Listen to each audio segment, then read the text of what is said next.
ते तुम्हाला वृद्धाश्रमामध्ये पाठवल्याशिवाय राहणार नाही हे सूर्यप्रकाश एक स्पष्ट आहे. गोष्ट खरी आहे, कारण की त्याला जे प्रेम पाहिजे, त्याला करंगळीला धरून ते चालवलं पाहिजे, पडल्यानंतर फटकन उचलून घेणं जे पाहिजे. आपण पाहतो पूर्वी ग्रामीण भागामध्ये की लेकराला जर न्यायचं असेल, अजूनही काही काही ठिकाणी दृश्य दिसतात. बंधूंनो, एखादा ग्रस्त आहे, एखाद्या बाई आहे, त्याच्या खांद्यावर लेकरू बसलेलं आहे आणि ते त्या लेकराला घेऊन मोठ्या गावाकडे किंवा दुसऱ्या गावाकडे जात आहे, तेव्हा ती त्यांचं संबंध जुळलेले आहेत, तेव्हा तो नक्कीच म्हातारपणे आपल्या वडिलाला सुद्धा उचलून आपल्या खांद्यावर घेतल्याशिवाय राहणार नाही. पण आज आम्ही हाय फाय काळाच्या मागे लागलो, आम्ही सगळं पाश्चात्य संस्कृतीच्या मागे लागलेलो आहोत, आम्ही अध्यात्म धर्म विसरून गेलो आहोत आणि मग अशा काळामध्ये आम्हाला खरं तत्वज्ञान कुठून करणार आहे, खरा मार्ग आम्हाला कुठून करणार नाही. सामान्य गोष्ट आम्हाला कळत नाही की आई वडिलांची सेवा केली पाहिजे, वडीलधाऱ्यांचा आदर केला पाहिजे, हे कळत नाही. मग सेवादास्य, परमेश्वराचं सेवादास्य, परमार्गाचं सेवादास्य हे आम्हाला कुठून करणार आहे. बंधूंनो, सुरुवात तर इथून आहे.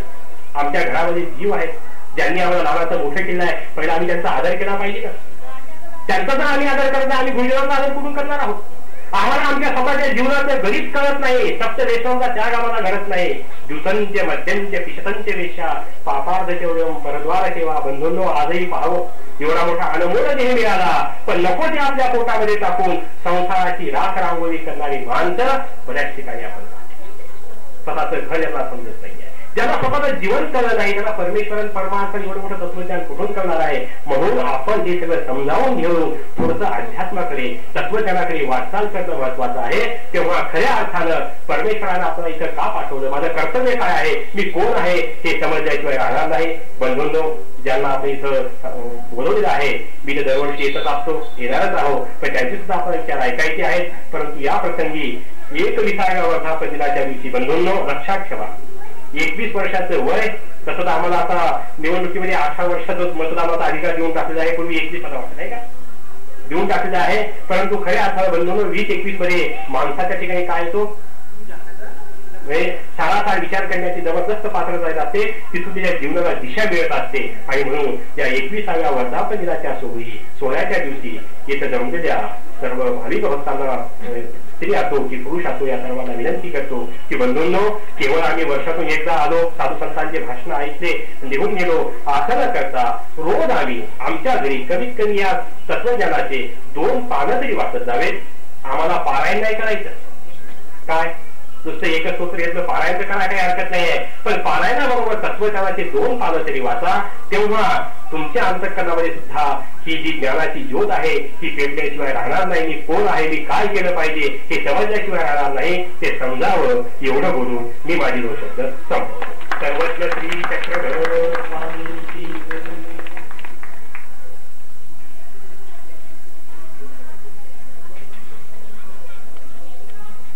धन्यवाद. बाबांनी आम्हाला सांगितले की तळागाळातील जीवांचा उद्धार स्वामी श्री चक्रधर स्वामींनी केलेला आहे. भक्ताच्या जीवनातील अज्ञान दूर करण्याचे सामर्थ्य स्वामीच्या लीळेमध्ये आहे. त्यासाठी अध्ययन करणे महत्वाचे आहे आणि आम्ही अध्ययन केलेच पाहिजे.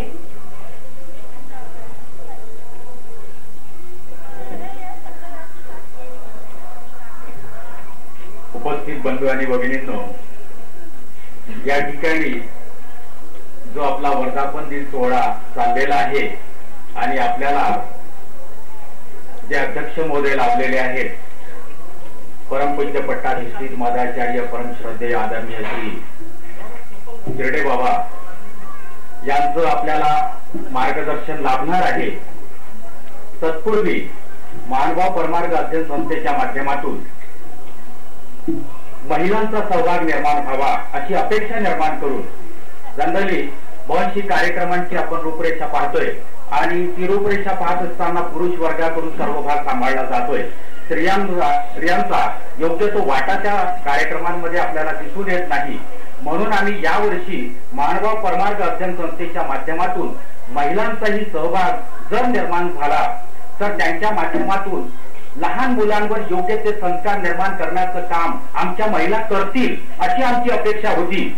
आणि तो एक प्रकारचा आमचा उपक्रम होता आणि काही का प्रमाणात होईना तर आम्ही त्यात यशस्वी झालो असं मला वाटतंय.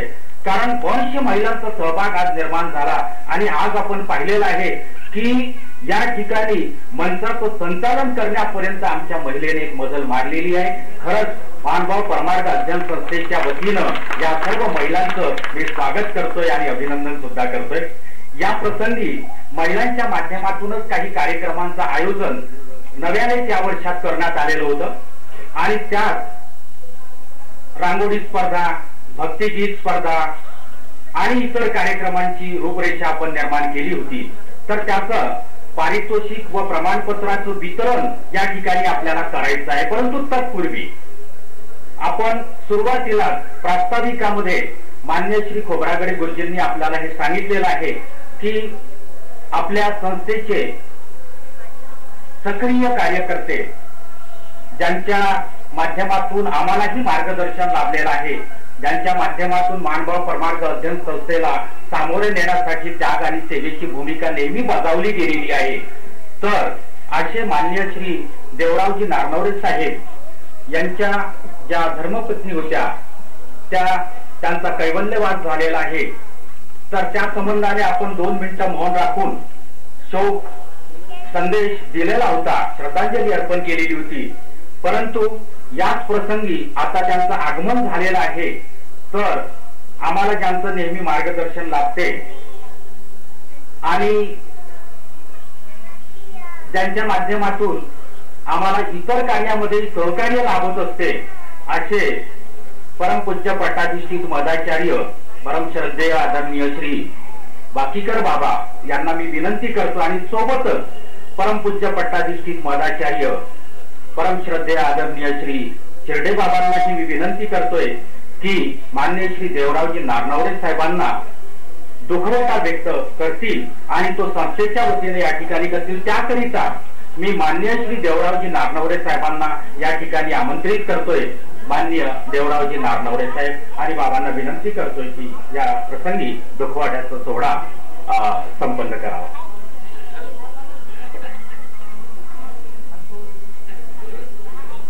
मानभाव परमार्थ अध्ययन संस्थेच्या काही कार्यकर्त्यांना नथुजी बागडे, मान्य श्री प्रकाशजी मेश्राम यांना मी विनंती करतो की दादांना व्यासपीठाकडे ते घेऊन येतील.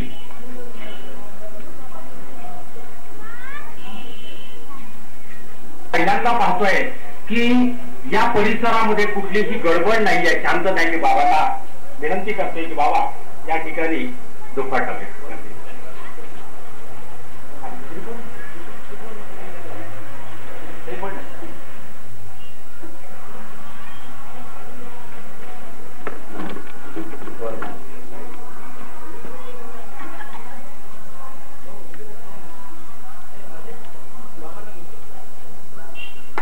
भगवान श्री चक्रधर स्वामी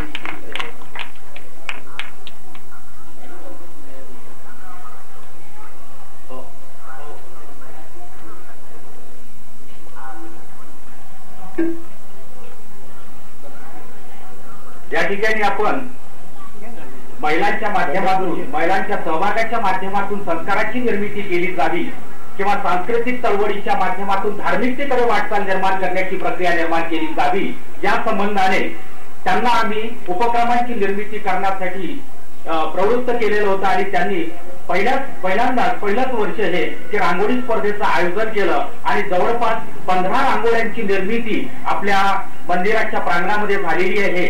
तर त्या ज्याही महिलांनी, युवतींनी सहभाग दर्शवला मानभाव परमार्थ अध्ययन संस्थेच्या वतीनं सर्वांचं अभिनंदन करतोय आणि ज्यांना या प्रसंगी पारितोषिक प्राप्त होणार आहे त्या पारितोषिकाचं, रांगोळी स्पर्धेच्या पारितोषिकाचं मी या ठिकाणी नाव घेतोय. त्यांना ज्या इथं उपस्थित व्हायचं आहे.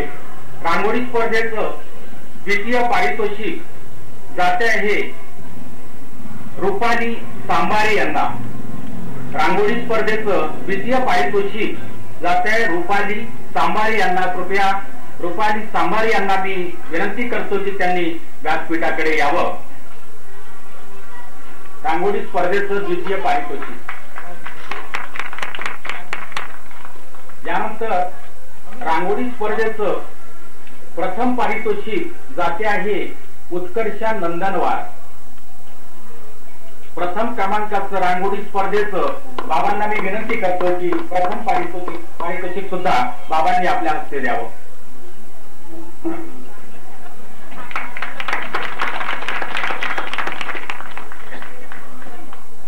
यानंतर महिलांच्या माध्यमातून यावर्षी भक्तिगीत स्पर्धेचं आयोजन सुद्धा करण्यात आलेलं होतं आणि त्या स्पर्धेमध्ये सुद्धा 10-12 प्रतिस्पर्ध्यांनी सहभाग दर्शवलेला होता. तिथं आम्ही लहान मुलांसाठी हा उपक्रम राबवलेला होता. तर त्यात एकच पारितोषिक ठेवलेलं होतं आणि ते पारितोषिक जाते आहे मिस्टर अभिषेक कडुसकर यांना. मी या प्रसंगी परमपूज्य पट्टाभिषेक मदाचार्य सुप्रसिद्ध कीर्तनकार माननीय श्री दत्तराज बाबा शेवलीकर यांना विनंती करतोय की त्यांनी या भक्तिगीत स्पर्धेमध्ये ज्यांना प्रथम पारितोषिक प्राप्त झालेलं आहे मिस्टर अभिषेक कडुसकर यांना इथं आमंत्रित करतोय. त्यांनी आपलं पारितोषिक घेऊन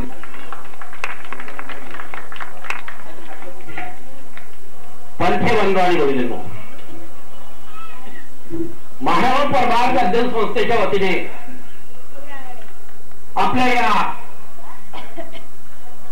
महाराष्ट्रपंथीय समाज व्यवस्थेमध्ये आपल्या मुलांना या संस्थेच्या माध्यमातून त्यांचं अभिनंदन करावं, त्यांचं कौतुक करावं या एकमेव उद्देशाने आपण ही रांगोळी स्पर्धा म्हणा, भक्तिगीत गायन स्पर्धा म्हणा किंवा इतर ज्या स्पर्धा असतील की ज्यामध्ये आपल्या मुलांना आपण वाव देऊ शकू, त्यांचं कौतुक करू शकू. त्याचप्रमाणे आम्ही मागच्या वर्षी जो एक नवीन उपक्रम हाती घेतलेला होता त्यामध्ये या परमार्थ अध्ययन संस्थेच्या वतीने महाराष्ट्रपंथीय समाज व्यवस्थेमध्ये जी मुलं आणि मुली 10व्या आणि 12व्या वर्गामध्ये उत्तीर्ण झालेली आहेत त्यांची आम्ही प्रमाणपत्रे गुणपत्रिका मागवलेली होती. त्यांना आम्ही या संस्थेच्या वतीने प्रथम ज्यांचा क्रमांक आलेला आहे त्यांना आम्ही 751 रुपये रोख शिष्यवृत्ती रावण अशा सूचित करता हा आपण त्यांना शिष्यवृत्ती प्रदान करताय.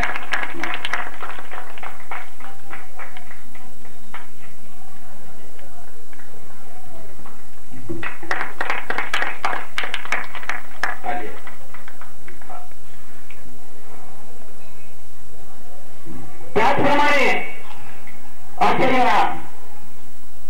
उच्च माध्यमिक शाळांत परीक्षेत जी मुलगी प्रथम आलेली आहे रोहिणी काशीनाथ मेश्राम, मी त्यांना विनंती करतो कृपया त्यांनी आपलं बक्षीस घेण्याकरता आचार्य बक्षीस वितरण आचार्य धर्मसभेचे प्रमुख अतिथी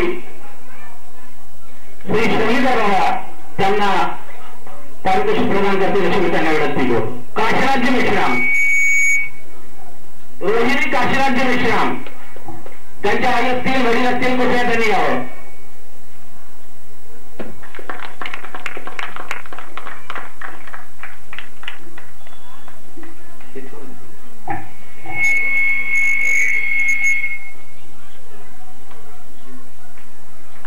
त्याचप्रमाणे